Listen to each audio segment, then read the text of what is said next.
Cənab Prezidentin çıxışına siz diqqətlə qulaq asanda gördünüz, ən mühüm məsələlərdən biri kimi nəyə qabaqdır? Qarşıda dayanan çətinliklərlə bağlı. Bəli. Söylədi ki, bax biz 13 milyard kubmetr qazı sizə veririk Avropa ölkələrinə. Və siz çox istəyirsiniz ki, biz bunu 20 milyard kubmetrə çatdıraq, düzdür? Və çatdırmaq üçün nə etmək lazımdır?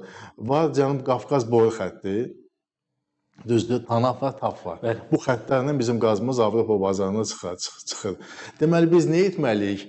Cənub Qafqaz qaz deməli, o boru xəttinin ötürücülük qabiliyyətini genişləndirmək lazımdır. Ötürücülük qabiliyyətini genişləndirmək üçün, bəli, bizim qazımız var. Amma buna investisiya qoymaq lazım, buna vəsait qoymaq lazım. İndi sizin də siyasətiniz belədir ki, cənab açıq şəkildə söylüyor. Siyasətiniz budur ki, yanacaq enerjisi sahəsinə investisiya qoyulmasın.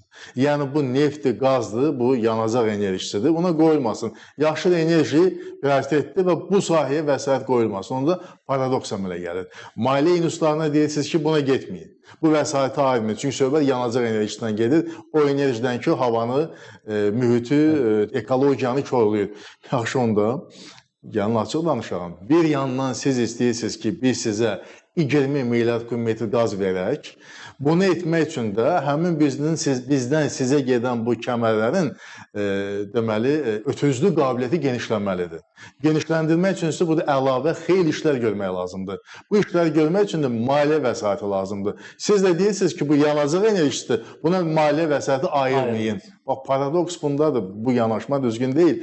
Və dövlətimizin başçısı faktlarla, argumentlərlə isbatladı ki, burada yanaşma belə olmalı deyil. Yanaşma belə olmalıdır ki, yanacaq enerjisinə sahib olan ölkələr əldə etdiyi gəlirləri əgər yaşıl enerjinin istehsalına yönəldirsə, yaşıl enerji istiqamətinə yönəldirsə, bunu təqdir etmək lazım, bunu müdafiə etmək lazımdır. Biz COP29 tədbirini ev sahibliyi etdik. Çox unikal təcrübə də ortaya qoyduq, çox unikal nəticələr də əldə etdik. Düzdür? Bunlar ola-ola siz bizi ittiham eləməyin. Biz elə yaşıl enerjiyə üst tutmuşuq. Həm də bu sahədə bizim böyük potensialımız var.